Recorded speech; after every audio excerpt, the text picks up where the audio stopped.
আসসালামু আলাইকুম। আরো একটি নতুন ভিডিওতে আপনাদেরকে স্বাগতম। তো আজকে আলোচনার বিষয়টা হচ্ছে যে গাভীর খামারে কেন লস হয়। আমি আমার বাস্তবে 11টা বছরের অভিজ্ঞতা থেকে সংক্ষিপ্তভাবে আমি আলোচনা করব। আশা করি যে বুঝে নিবেন যে আমি কি বলতে চাইছি আর কি বুঝাইতে চাইছি। যদি সঠিকভাবে বুঝে নিতে পারেন, আশা করি আপনি এই ধরনের সমস্যায় পড়বেন না। একটা কথা মনে রাখবেন যে আমরা গাভীর খামার কেন করি? প্রত্যেকদিন এটা থেকে ইনকাম আসে। এই কারণে করি। কিন্তু আমি প্রত্যেকদিন একটা জায়গা থেকে ইনকাম পাচ্ছি। সেক্ষেত্রে সেই পর্যায়ে যাইও কেন আমার গাভীর খামারে লস হবে বা গাভীর খামারটা বন্ধ হয়ে যাবে, এটা একটা প্রশ্ন জানার বিষয় আছে। আর কেন লস হবে এটা যদি আপনি আগে থেকে বুঝতে পারেন, সেক্ষেত্রে হচ্ছে যে আপনি আগে থেকে সতর্ক হইতে পারলেন। বা বিষয়টা যদি, যেহেতু আমি অভিজ্ঞতা থেকে বলতেছি, আপনার হয়তো এই অভিজ্ঞতা হয় নাই, সে বিধে আপনি প্রথম থেকে এটা বুঝতে পারবেন না।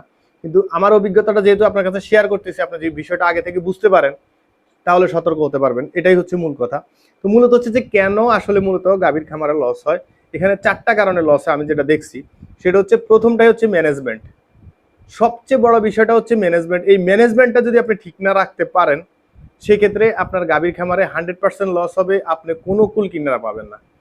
তাও ম্যানেজমেন্টটা কি? ম্যানেজমেন্টটা হচ্ছে যে আপনি যথাসময়ে কি মিডডোজ করানো, ওর বডি ওয়েট অনুযায়ী ওকে খাবার দেওয়া, ওর দুধের প্রোডাকশন অনুযায়ী ওকে খাবার দেওয়া, সময় মতো ভ্যাকসিন দেওয়া, ইভেন টাইম মেনটেন করে সব কিছু করা, পরিষ্কার পরিচ্ছন্ন রাখা, জীবাণুমুক্ত রাখা, হ্যাঁ, খাবারের যে রেশিওটা এটা সব সময় ঠিক রাখা, ওকে মানে সম্ভবত ওর যতটুকু দরকার ওই অনুযায়ী ভিটামিন সাপ্লিমেন্ট প্রয়োগ করা।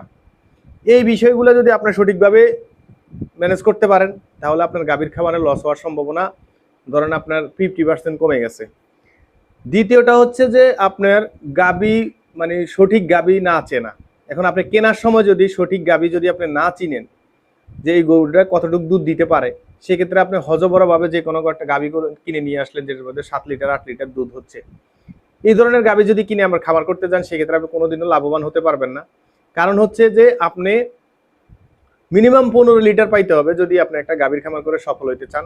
আর অবশ্যই সর্বোচ্চ 2 বিয়ানের গাভী হতে হবে। এখন অনেকে দেখা গেছে গাভী চিনি না, আমি 5 বিয়ানের গাভী নিয়ে আসছি, হ্যাঁ, পরবর্তীতে দুধ দেওয়া আস্তে আস্তে কমে যাচ্ছে, বা দেখা গেছে আপনার দুধ দেওয়া দিন দিন বন্ধ হচ্ছে বা কমে যাচ্ছে, সঠিকভাবে ও হিটে আসতেছে না। এগুলা আসলে যদি আপনি না বুঝেন, সেক্ষেত্রে এ ধরনের সমস্যায় পড়বেন। তৃতীয় সমস্যাটা হচ্ছে রাখাল। অনেক সময় গাভীর খামারে দেখবেন কি প্রচুর পরিমাণে কাজের কিন্তু চাপ থাকে। এরপরে যদি এক্সট্রা আপনি একটা প্রেসার দেন, তাহলে যদি আপনার রাখাল বারবার যদি চলে যায়, বা কিছু মালিক, মনে কিছু নিয়েন না, আমি হয়তো বা বাস্তব কিছু সত্য কথা বলি, অনেকে আছে ইচ্ছে করেই দেখা গেছে একজন রাখালের উপরে প্রেসার ক্রিয়েট করে কাজের ক্ষেত্রে। সেক্ষেত্রে হবে কি যে যদিও বারবার যদি একটা লোক চেঞ্জ হয়, সেক্ষেত্রে আপনার ম্যানেজমেন্ট কোনোভাবেই ঠিক থাকবে না। কারণ নতুন একজন লোক যদি আসে, সে বুঝবে না ওটা কতটুকু দুধ দিত, বা ওর দুধের রেকর্ড, ওর আপনার কতদিন হয়েছে গাভ হয়েছে, বা কতদিন হয়েছে বাছুর দিছে, হ্যাঁ, এর আগে বিয়ানে কতগুলা দুধ দিছে, এখন কি দুধ কমতেছে না বাড়তেছে, এই বিষয়গুলো বুঝে নিতে যে সময়টা লাগবে, এই সময়টার ভিতরে আপনার বিরাট একটা লস হয়ে যাবে। এটার দিকে অনেকটা খেয়াল রাখা আমি মনে করি উচিত। আর আরেকটা বিষয় হচ্ছে দুধের সঠিক দাম না পাওয়া। এখন হচ্ছে আপনার দুধ উৎপাদন হচ্ছে, মানে দুধ উৎপাদন করতে যাইয়া 1 লিটার দুধে আপনার খরচ হচ্ছে ধরেন মিনিমাম 40 থেকে 45 টাকা। আপনি দুধ পাচ্ছেন 40 টাকা বা 45 টাকায় পাচ্ছেন, সেক্ষেত্রেও আপনার টিকা অসম্ভব হয়ে যাবে। এখন অনেকে বলতে পারেন যে আমার তো বাছুর আছে, ভবিষ্যতে আমি বাছুর বিক্রি করে হয়তো বা এটা পোষায় নিব, জীবনেও পারবেন না। কারণ হচ্ছে যে আপনার স্টাফের খরচ বা আপনার নিজের খরচ যদি আপনি দুধে বিক্রি থেকে বের করতে না পারেন, মানে আপনি নিজে খাইয়া বা আপনার স্টাফকে দিয়া যদি আপনি সমান সমানে থাকতে পারেন, সেই ক্ষেত্রে বছর শেষে আপনি বাছুর দিয়ে একটা কিছু করে বা বাছুর বিক্রি করে হোক, বাছুর দিয়ে গাভী বানিয়ে হোক, আপনি লাভের মুখ দেখতে পারবেন।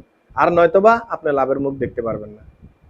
তো এই বিষয়গুলো যদি মাথায় রেখে বা এই ভুলগুলো যদি আপনি ভবিষ্যতে না করেন গাভীর খামার শুরু করে, সেক্ষেত্রে আশা করি যে আপনি লসের সম্মুখীন হবেন না। সবচেয়ে বড় বিষয় হচ্ছে যে ম্যানেজমেন্ট, ওটাকে আপনাকে কোনোভাবে ওই ক্ষেত্রে যায় কোনোভাবে ভুল করা যাবে না ভাই। যদি ভুল করেন, আমি আমার বাস্তব অভিজ্ঞতা থেকে বলছি, এই যে আমার চাকরি চলে গেছে, আমি ধরেন আপনার হয়তো ভবিষ্যতে অল্প কিছুদিনের ভিতরে আপনাদের দোয়ায় আমি খামার শুরু করব, কিন্তু একটা কথা কি যে আমার 11 বছরের বাস্তব অভিজ্ঞতা থাকার পরেও আমি গাভীর খামার শুরু করতে ভয় পাচ্ছি। কারণ এই সেক্টরে, গাভীর সেক্টরে হচ্ছে লসও বেশি, আবার লাভও বেশি যদি আপনি সঠিকভাবে চালাইতে পারেন। তবে আমার একটা কিছু দেখার বিষয় আছে, জানার বিষয় আছে, যেহেতু আমি অন্যের খামার পরিচালনা করছি, আমার নিজেরটা করেও আমি অনেক কিছু শিখতে হবে। সেক্ষেত্রে আপনাদের দোয়া আর আপনাদের ভালোবাসায় হয়তো বা অল্প দিনের ভিতরে একটা সুখবর আপনাদেরকে দিব। আমার পাশে থাকবেন, আশা করি এতদিন আমার সাথে যেভাবে ছিলেন এভাবে পাশে থাকবেন, একটু সাপোর্ট করবেন, এটাই হচ্ছে যে মূল কথা। ভাই আমি আপনাদের কাছে বেশি কিছু চাই না, শুধু আপনাদের সাপোর্ট। এই যে আমার চাকরি চলে যাওয়ার পরে অনেকে এটা নিয়ে অনেক দুশ্চিন্তা ছিলেন। গত কিছুদিন আগে এক ভাই বলতেছেন যে ভাই আমি খুব দুশ্চিন্তায় ছিলাম যে আপনার কি হয়, আর আমি আমার খামারে আপনাকে নিতে চাইছিলাম কিন্তু আমি বলতে সাহস পাচ্ছিলাম না। তো আসলে ওনাকে অসংখ্য ধন্যবাদ যে এই যে আমাকে নিয়ে চিন্তা করাটা, এটা কে কয়জনে করে বলেন। তো যাই হোক, হয়তো বলছে আর কি যে আপনি সঠিক ডিসিশনটা নিছেন, যে আপনি নিজে একটা প্রতিষ্ঠান খুলছেন বা ওইভাবে আস্তে আস্তে করতেছেন, এগিয়ে যান, আমি পাশে আছি। যাই হোক, এভাবে আমি মনে করি যে আমার যত ফলোয়ার আছেন প্রায় 1 লাখের উপরে, সবাই আমার ফ্যামিলির একজন সদস্য, সবাই আমাকে সহযোগিতা করতেছেন, ইনশাল্লাহ ভবিষ্যতেও করবেন। আর আমি চেষ্টা করব আমার ভিতরে যা আছে, আমি যা শিখছি সেটা আস্তে আস্তে আপনাদের মাঝে ছড়িয়ে দেওয়ার জন্য। দেখেন সবাই মোটা তাজা নিয়ে কিন্তু ব্যস্ত, কিন্তু এই যে গাভীর সেক্টরের যে সমস্যাগুলা, এটা নিয়ে কেউ কোনো কথা বলে না। আর সবচেয়ে লসের প্রজেক্ট হচ্ছে এটা, আমি যতটুকু দেখছি। যাকে চায় সে উঠে যাবে, আর যাকে চায় না সে সহজে উঠতে পারবে না। তো দোয়া করবেন আমার জন্য, ভালো থাকবেন সবাই। আসসালামু আলাইকুম।